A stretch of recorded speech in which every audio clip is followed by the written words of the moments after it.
வழக்கமாக பிரசாந்த் கிஷோர் வந்து ஒரு அரசியல் கட்சி தலைவரை வந்து இப்படி ஒரு பொதுவெளியில் சந்திப்பது வந்து ரொம்ப ரேரான ஒரு விஷயம். ஸோ இது வந்து ஒரு பெரிய டீமா விஜய் அவர்கள் கட்டமைக்கும் பொழுது அவர் ரொம்ப இந்த பொலிட்டிக்கல் என்ட்ரியில வந்து ரொம்ப சீரியஸா இருக்கிறாரு.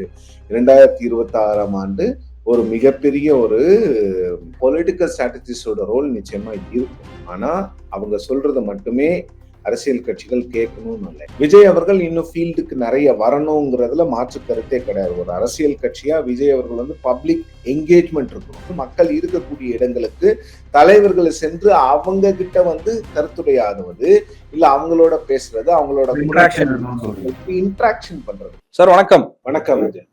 நேத்து தாவேகா தலைவர் விஜய பொலிட்டிக்கல் ஸ்ட்ராட்டஜிஸ்ட் பிரசாந்த் கிஷோர் சந்திச்சு பேசின நியூஸ் வெளியாக இருந்தது. நேத்து சந்திப்புல என்ன நடந்தது சார்? அடுத்ததா டிவிக்கே என்ன மாதிரியான ஒர்க் பண்ண போறாங்க? இல்ல, அதாவது பிரசாந்த் கிஷோர் அவர்கள் வந்து முன்ன மாதிரி ஐபேக் ஆர்கனைசேஷனோட ஹெட் கிடையாது. இப்போ அவர் வந்து தன்னுடைய இண்டிவிஜுவல் கெப்பாசிட்டியில, இண்டிபெண்டன்ட் கெப்பாசிட்டியில வந்து அவர் வந்து பல அரசியல் கட்சிகளுக்கு அவர் வந்து தன்னுடைய ஆலோசனைகளை, வியூகங்களை வழங்கி கொண்டிருக்கிறார். அப்படிதான் 2024ஆம் ஆண்டு ஆந்திர மாநிலத்தில் இன்றைய ஆளுங்கட்சியாக இருக்கக்கூடிய தெலுங்கு தேசம் கட்சிக்கு தன்னுடைய இன்புட்ஸை கொடுத்து அவர் வந்து ஸ்பெஷல் ஸ்ட்ராட்டஜி அட்வைசரா தெலுங்கு தேசம் பார்ட்டிக்கு இருந்தாரு. அது போலதான் விஜயோட ஒரு அரேஞ்ச்மெண்ட்டுக்காக தான் நேற்று அந்த மீட்டிங் நடந்தது. வழக்கமாக பிரசாந்த் கிஷோர் வந்து ஒரு அரசியல் கட்சி தலைவரை வந்து இப்படி ஒரு பொதுவெளியில் சந்திப்பது வந்து ரொம்ப ரேரான ஒரு விஷயம். அப்போ வந்து அக்ரிமெண்ட் ஒன்று இருக்கிறதுனாலதான் அவங்க வந்து ரொம்ப வெளிப்படையா மீட் பண்ணி பேசுறாங்கிறத நான் ரொம்ப தெளிவா புரிஞ்சுக்கிறேன். ஸோ என்னுடைய தகவலின்படி அவர் வந்து விஜய் அவர்களுக்கு சிறப்பு ஆலோசகராக, சிறப்பு அரசியல் வியூக வகுப்பாளராக திரு பிரசாந்த் கிஷோர் அவர்கள் விஜய்க்கும் விஜயினுடைய தமிழக வெற்றி கழகத்துக்கும் இருப்பார் அப்படின்பதுதான் என்னுடைய தகவல். இது குறித்து தான் நேற்று பேசப்பட்டது. அதாவது விஜய் அவர்களுக்கு ஏற்கனவே ஜான் ஆரோக்கியசாமி என்ற ஒரு வியூக வகுப்பாளர் இருக்கின்றார். அவரின் கீழ்தான் திரு ஆதவ் அர்ஜுன் அவர்கள் வந்து தேர்தல் எலெக்ஷன் மேனேஜ்மெண்ட், தேர்தல் மேலாண்மை ஒரு பொதுச் செயலாளராக, வியூக பொதுச் செயலாளராக இருக்கிறார். ஸோ இது வந்து ஒரு பெரிய டீமா விஜய் அவர்கள் கட்டமைக்கும் பொழுது அவர் ரொம்ப இந்த பொலிட்டிக்கல் என்ட்ரியில வந்து ரொம்ப சீரியஸா இருக்கிறாரு. 2026ஆம் ஆண்டு ஒரு மிகப்பெரிய ஒரு வெற்றின்னு நான் சொல்ல மாட்டேன், ஒரு மிகப்பெரிய ஒரு இம்பாக்ட் கிரியேட் பண்ணணுங்கிறது தான் விஜய் அவர்களுடைய எண்ணமாக இருக்கிறது. அந்த எண்ணத்திற்கு அந்த எண்ணத்தை பலப்படுத்தும் விதமாக, அந்த எண்ணத்தை செயல்படுத்தும் விதமாக தான் பிரசாந்த் கிஷோர் போன்ற வியூக வகுப்பாளர்களை அவர்கள் வந்து சிறப்பு வியூக வகுப்பாளர்களாக ரோபின் பண்றாங்க. ஏன்னா திரு பிரசாந்த் கிஷோர் அவர்களுடைய பிளஸ் என்னன்னு பாத்தீங்கன்னா டேட்டா. அதே மாதிரி திரு ஜான் ஆரோக்கியசாமி வந்து தமிழ்நாட்டிலே பிறந்து வளர்ந்தவர். ஸோ இது மாதிரி நிறைய ஒரு காம்பினேஷன் ஆஃப் ஃபேக்டர்ஸை கொண்டு வந்து எப்படியாவது ஒரு பெரிய இம்பாக்டை கொடுக்கணும் அப்படிங்கிறது தான். இன்னொன்று ஆதவ் அர்ஜுன் வந்து இங்கேயே பிறந்து வளர்ந்தவர். ஸோ இப்படிப்பட்ட ஒரு காம்பினேஷன் ஆஃப் ஃபேக்டர்ஸை வச்சு ஒரு வியூக வகுப்பாளர் இல்லாம பலர்கிட்ட இருந்து இன்புட்ஸ் வாங்கி ஒரு விஷயங்களை பண்ணணும், கேம்பெயின் அப்படிதான் கட்டமைக்கணும் விஜய் அவர்கள் தீர்மானித்திருக்கிறார். இதனுடைய சாராம்சமாக நான் பார்ப்பது வந்து 2026 பொறுத்த வரைக்கும் விஜய் அவர்கள் ரொம்ப தீவிரமா இருக்கிறாரு. மற்றவங்க சொல்ற மாதிரி அவர் வந்து ஒரு கேமியோ பெர்ஃபார்மன்ஸ், அவருடைய பப்ளிக் என்கேஜ்மெண்ட்ஸ் வந்து அதிகமாகணும். அவர் வந்து வெளியில வர்றது, இந்த பரந்தூர் மாதிரி போராட்டங்கள்ல கலந்து கொள்கிறதுல அதிகமாக வேண்டும். இப்போது இருக்கிறது பத்தாது. ஆனா அதற்கான முயற்சிகளினுடைய ஒரு பங்காக தான் விஜய் அவர்கள் வந்து பல வியூக வகுப்பாளர்களை சந்திப்பது, இது போன்ற விஷயங்களை நடத்தி கொண்டு இன்னைக்கு டே 2 சந்திப்பு நடக்கிறதா இப்ப நியூஸ் சேனல்ஸ் எல்லாம் ரிப்போர்ட் பண்ணிட்டு இருக்காங்க. விஜய் மட்டும் அதுல இல்ல, ஆதவ் அர்ஜுனா, பிரசாந்த் கிஷோர், ஜான் ஆரோக்கியசாமி, புசி ஆனந்த் இவங்க எல்லாம் இருக்காங்க. எக்ஸப்ட் விஜய், மற்ற எல்லாருமே இருக்காங்க. அப்போ அவங்க இன்னிலிருந்தே ஒர்க்கை ஸ்டார்ட் பண்ணிட்டாங்கன்னு இதை புரிஞ்சுக்கலாமா? இல்ல, ஏற்கனவே ஒன்ஸ் வந்து பிரசாந்த் கிஷோர் வந்து பொது வெளியில எல்லாருக்கும் தெரியுற மாதிரி ஒருத்தரை போய் பாக்குறாருன்னா அப்போ it's very obvious that they are going to work together. So இதுல என்னன்னா பிரசாந்த் கிஷோர் வந்து சிறப்பு ஆலோசகரா இருப்பார். ஏற்கனவே திமுகவிடம் அவர் வந்து வேலை செய்தது, அவருக்கு மிகப்பெரிய அனுபவம் இருக்கிறது.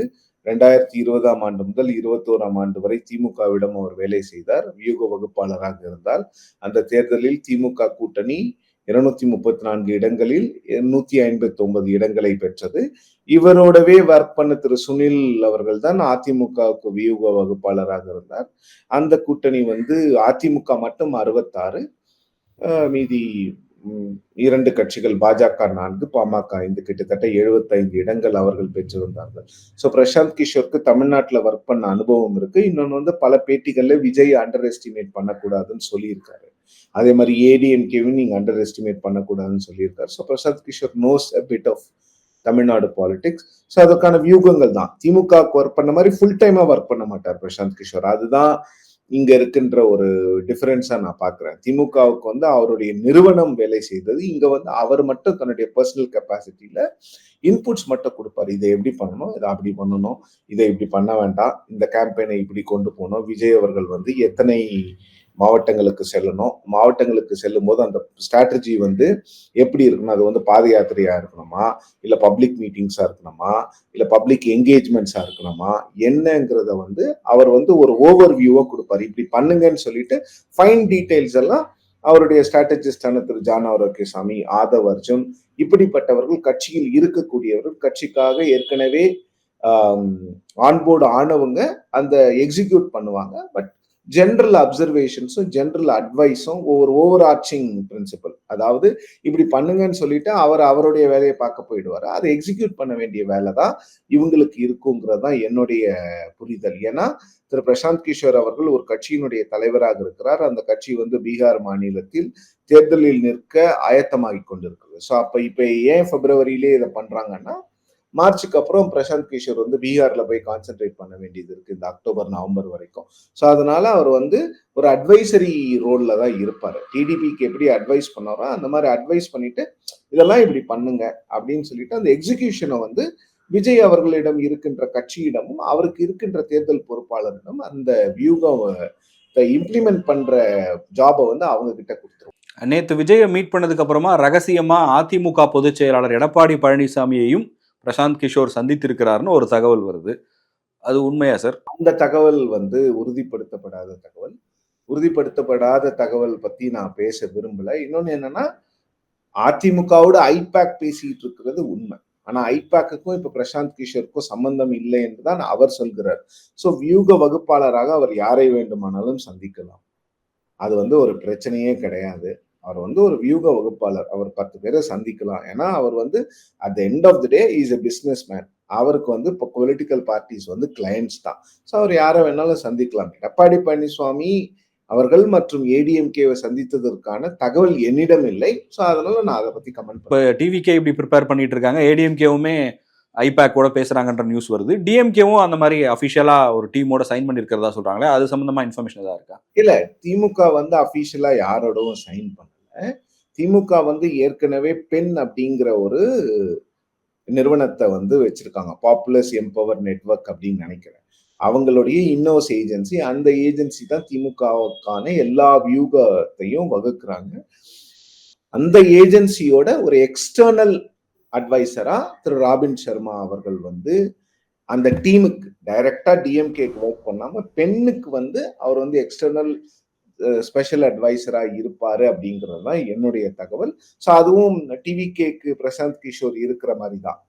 ஒரு கம்ப்ளீட் ரோல் இல்லாம அவர்கிட்ட இன்புட்ஸ் கேட்டுப்பாங்க. அவர் கொடுக்குற ஒரு எக்ஸ்டர்னல் சப்போர்ட். ஸோ இப்போ ஜான் ஆரோக்கியசாமி தமிழ்நாட்டில் இருக்கக்கூடியவர், அவர் வந்து ஒரு இன்டர்னல் சப்போர்ட்டா இருப்பார். அதே மாதிரி பெண் வந்து டிஎம்கேக்கு இன்டர்னல் ஆர்கனைசேஷன், ஒரு எக்ஸ்டர்னல் சப்போர்ட். நாங்க பண்றதெல்லாம் சரியா அப்படிங்கிற மாதிரி ஒரு தணிக்கையாளர் மாதிரின்னு வச்சுக்கோங்களேன். இல்ல இது சரியில்லைன்னா அவங்க வந்து அதுக்கான இன்புட்ஸ் கொடுப்பாங்க. அந்த இன்புட்ஸை இவங்க யோசிச்சு அதை ஃபாலோ பண்ணுவாங்க. அப்படிதான் எனக்கு தகவல் வந்திருக்கிறது. ஸோ இப்போ வந்து இந்த பொலிட்டிக்கல் ஸ்ட்ராட்டஜிஸ்டை என்லிஸ்ட் பண்றது வந்து தமிழ்நாட்டில் வந்து அந்த ஜெயண்ட்ஸ் கொலாசஸ்ன்னு சொல்லுவோம் ஆங்கிலத்துல, ஜெயலலிதா அவர்களும் திரு கருணாநிதி அவர்களும். ஸோ இந்த 2 பேருமே வந்து இல்லாத பிறகுதான் இந்த பொலிட்டிக்கல் ஸ்ட்ராட்டஜிஸ்ட் வந்து தமிழ்நாட்டுக்கு வந்து படையெடுத்து கொண்டு கொண்டிருக்கிறார்கள். எல்லா கட்சிகளுமே அவர்களை அணுகிதான் தங்களுடைய தேர்தல் வியூகங்களை வகுக்க வேண்டும் அப்படின்ற கட்டாயத்திற்கு அந்த கட்சிகளே அவர்களை தள்ளி கொண்டதாக தான் நான் பார்க்கிறேன். இப்போ தாவேகா தலைவர் விஜய் பொறுத்த வரைக்கும் அவர் அரசியல் கட்சி தொடங்கி 1 வருஷம் ஆனாலும் அவர் கிரவுண்டுக்கு நிறைய வர்றதில்லைன்ற விமர்சனங்கள் இருக்கும்போது, இப்போ அடுத்தடுத்து அவர் ஸ்ட்ராட்டஜிஸ்ட் எல்லாம் உள்ள கொண்டு வர்றது எந்த மாதிரி ஒரு இம்பாக்ட் இருக்கும் சார்? கிரவுண்ட்ல இது ரிஃப்ளெக்ட் ஆகுமா? நம்ம நியூஸ்ல பேசுறோம், மீடியாவுக்கு வந்து ஒரு டாக்கிங் பாயிண்டா இருக்கு. ஆன் கிரவுண்ட்ல இது எந்த மாதிரி ஒரு தாக்கத்தை ஏற்படுத்தும்? இல்ல மீடியாக்கு டாக்கிங் பாயிண்டா இருக்குதுன்னா, மக்கள் பார்க்கறதுனால தானே டாக்கிங் பாயிண்டா இருக்கு. மக்கள் இந்த செய்திகளை அவங்க வந்து சப்ஸ்கிரைப் பண்ணலன்னா யாருமே இதை பத்தி பேச போகுதில்ல. அப்போ வந்து சப்ஸ்கிரிப்ஷன் இருக்கு. இந்த வியூஸே இதற்கான வியூவர்ஸ் இருக்கிறதுனால தான் மீடியா திரும்ப திரும்ப அதை பத்தி பேசுது. விஜய் அவர்கள் இன்னும் ஃபீல்டுக்கு நிறைய வரணுங்கிறதுல மாற்று கருத்தே கிடையாது. ஒரு அரசியல் கட்சியா விஜய் அவர்கள் வந்து பப்ளிக் என்கேஜ்மெண்ட் இருக்கணும். பப்ளிக் மீட்டிங்ஸ் இருக்கக்கூடாது. Public meeting is different from public engagement. Public meeting என்பது வந்து பொதுக்கூட்டம். ஒரு இடத்துல 1,00,000 பேரை வர வச்சு அங்க பேசுறது. பப்ளிக் என்கேஜ்மெண்ட்ங்கிறது வந்து மக்கள் இருக்கக்கூடிய இடங்களுக்கு தலைவர்களை சென்று அவங்க கிட்ட வந்து கருத்துரையாடுவது, இல்ல அவங்களோட பேசுறது, அவங்களோட இன்ட்ராக்ஷன் பண்றது. பப்ளிக் என்கேஜ்மெண்ட் தான் விஜய் அவர்களுக்கு அதிகமாகணும் அப்படிங்கிறது. அப்பதான் வந்து அவருக்கு புரிய வரும். அரசியல்னா என்ன, மக்களுக்கு என்னென்ன தேவைகள், மக்களுடைய இடங்களுக்கு சென்றால்தான் அவங்களுக்கு புரியும். அதுதான் 1952 இருந்து 1967 வரை திமுக செய்தது. அதை தான் 71 72 76 77 வரை அதிமுக செய்தது. அந்த விஷயத்தை தான் பல கட்சிகள் வந்து அதன் பிறகு வந்தவர்கள் செய்ய தவறிட்டாங்க. இவங்க வந்து கட்சிகளுக்குள்ளேயே வந்து பேசிக்கொண்டதால் தான் பிரச்சனை. இப்போ விஜய் அவர்களுடைய கட்சி வந்து ஓரளவுக்கு கிரவுண்ட்ல வேலை செய்யறாங்க. செய்யலன்னு சொல்ல முடியாது. எல்லா இடங்கள்லயும் இல்ல. அட்லீஸ்ட் குறிப்பிட்ட இடங்கள்ல இதுவரைக்கும் வந்த புது கட்சிகள் செய்யாத அளவுக்கு விஷயங்களை இந்த ஓட்டர்ஸ் லிஸ்ட் சரிபார்க்கிற விஷயங்கள்ல அவங்க கேம்பெயின் அவங்க வந்து நிறைய பூத்ல வந்து போய் கேம்ப் போட்டிருந்தாங்க. போய் அங்க சரிபார்க்கிற விஷயங்களை பண்ணியிருந்தாங்க. எஸ்டாப்ளிஷ் பார்ட்டிஸே அது நிறைய பார்ட்டிஸ் அதை பண்ணல. ஸோ அவங்க ப்ரிப்பேர் ஓரளவுக்கு பண்ணிட்டு இருக்காங்க. பட் இன்னும் விஜய் அவர்களுடைய பப்ளிக் என்கேஜ்மெண்ட் வந்து ரொம்ப அதிகமாகணும். ஏன்னா என்கேஜ்மெண்ட் இருந்தா மட்டும்தான் மக்கள் அவரை நம்புவாங்க. ஸோ அதற்கான வியூகங்களை தான் இவங்க வகுப்பாங்கன்னு நினைக்கிறேன். என்னுடைய தகவலின்படி விஜய் அவர்கள் வந்து ஒரு ஸ்டேட் வைட் டூர் போக போறாரு. அவருக்கு ஒரு படம் மட்டும்தான் இருக்கு. அந்த படம் முடிஞ்ச பிறகு அவருக்கு எதுவும் கமிட்மெண்ட்ஸ் வச்சுக்கல, பிலிம் கமிட்மெண்ட்ஸ். ஸோ 2026 வரைக்கும் அவர் கிட்டத்தட்ட 1 வருடம் இருக்க போகிறது. அந்த 1 வருடத்தில் அவர் வந்து டிராவல் பண்ண போறாருன்னு சொல்றாங்க. ஸோ டிராவல் பண்றது எப்படி இருக்கும்? பப்ளிக் மீட்டிங்ஸா இருக்குமா, இல்ல என்கேஜ்மெண்டா இருக்குமா? ஏன்னா விஜய் அவர்கள் வந்து பப்ளிக் மீட்டிங்க்கு போறதை விட விஜய் அவர்கள் வந்து மக்களை சந்தித்தால் நல்லா இருக்கும்னு அவங்க கட்சியில ஒரு கருத்து இருக்கிறது. அந்த கருத்துக்கு ஏன்னா விஜய் அவர்கள் வந்து ஒரு உச்ச நட்சத்திரமா இருக்கும்போது ஒரு பப்ளிக் என்கேஜ்மெண்ட் ஒரு பாத யாத்திரை மாதிரி போனார்னா இப்ப பாதுகாப்பு என்ன, போலீஸ் அந்த அளவுக்கு கோஆபரேட் பண்ணுவாங்களாங்கிற விஷயங்கள். ஸோ இதெல்லாம் இருக்கு. ஏன்னா ஒரு உச்ச நட்சத்திரமாக இருக்கும் பொழுது உங்களுக்கு இந்த பேக் டிராப்ஸ் எல்லாம் பிரச்சனை இருக்கு. ஸோ அதனால அதெல்லாம் அவங்க சரி செய்யணும். இன்னொன்னு பப்ளிக் என்கேஜ்மெண்ட் நிறைய பண்ணணும். விஜய் அவர்கள் வந்து மக்களை சென்று அவரவர் இடத்தில் சந்திக்கணும். அவங்கள ஒரு இடத்துக்கு வர வைக்கிறதுல பெரிய விஷயம் இல்லை. அவரவர் இடத்திற்கு அவர் சென்று சந்திக்க வேண்டும். அப்படித்தான் ஒரு கட்சி வளரும். ஃபைனலாக ஒரு கொஸ்டின் கேட்கணும்னு நினைக்கிறேன் சார். இப்போ அடுத்தது அவர் கிரவுண்டுக்கு போறாரு அப்படின்னு சொல்லும்போது மக்களை சந்திக்கிறாரு. தேர்தல்னு வரும்போது கூட்டணி தான் பெரிய விஷயமா இருக்கும். அதுக்கான வேலைகளுமே இவங்க இன்வால்வ் ஆவாங்களா? அலையன்ஸ் பார்ட்னர்ஸை டிசைட் பண்றதுலயும் பொலிட்டிக்கல் ஸ்ட்ராட்டஜிஸ்டோட ரோல் இருக்குமா? இல்ல, பொலிட்டிக்கல் ஸ்ட்ராட்டஜிஸ்டோட ரோல் நிச்சயமா இருக்கும். ஆனா அவங்க சொல்றது மட்டுமே அரசியல் கட்சிகள் கேட்கணும்னு இல்லை. ஏன்னா பொலிட்டிக்கல் ஸ்ட்ராட்டஜிஸ்டோட ரோல் என்னன்னா, விஜய் அவர்கள் ஒரு விஷயத்த சொல்லுவாரு, எனக்கு இப்படி பண்ணணும், அதை எக்ஸிக்யூட் பண்ணி காட்டுறதுதான். இன்னொன்னு அவங்க எடுக்கிற டிசிஷன்ஸ் எல்லாமே விஜய் அவர்கள் ஒத்துக்கொள்ளணும்னு அவசியம் கிடையாது. ஏன்னா கடந்த தேர்தல்ல கூட ஒரு பொலிட்டிக்கல் ஸ்ட்ராட்டஜி யூனிட் வந்து இதுதான் இந்த கேண்டிடேட்ஸ்க்கு கொடுத்தா நீங்க நல்லா இருக்கும்னு அவங்க ஒரு சர்வே எடுத்தாங்க. ஆனா ஒரு முக்கிய கட்சி தலைவர் அதை ஒத்துக்கொள்ளவில்லை. இல்ல இது வந்து பெட்டரா இருக்கும் இந்த கேண்டிடேட்டை போனான்னு அவங்க கரெக்ட் பண்ணுவாங்க. கேண்டிடேட் லிஸ்ட் செலெக்ஷன்ல கூட பார்ட்டிஸ் லீடர்ஸ் இருக்காங்கல்ல, அவங்க தான் ஃபைனல் டிசிஷன் எடுப்பாங்க. அவங்க வியூகங்களை வகுத்து கொடுப்பாங்க. ஒரு வியூகம் மட்டும் இருக்காதுங்க, ஒரு 2-3 இருக்கும். இதுல பெட்டர் எதுன்னு தலைவர் தான் சூஸ் பண்ணணும். ஏன்னா அட் எண்ட் ஆஃப் தி டே நான் சொன்ன மாதிரி அவர் வந்து கஸ்டமர். இவங்க வந்து அந்த கஸ்டமருக்கு சர்வீஸ் பண்றவங்க தான். பிசினஸ் மேன் தான் இவங்க வந்து ஒரு சர்வீஸ் ப்ரொவைடர் தான். அந்த டிசிஷன் எடுக்கிறது, அதற்கான சர்வீஸ்க்கு காசு கொடுக்கறது அந்த அரசியல் கட்சி தான். ஸோ அந்த அரசியல் கட்சிக்கு தான் இங்க வந்து பிரதானம் அதிகம். இவங்க வந்து அட் எண்ட் ஆஃப் த டே இவங்க வந்து இவங்க கொடுக்குற சர்வீஸ்க்கு அவங்க பணம் கொடுக்க போறாங்க, அவ்வளவுதான்.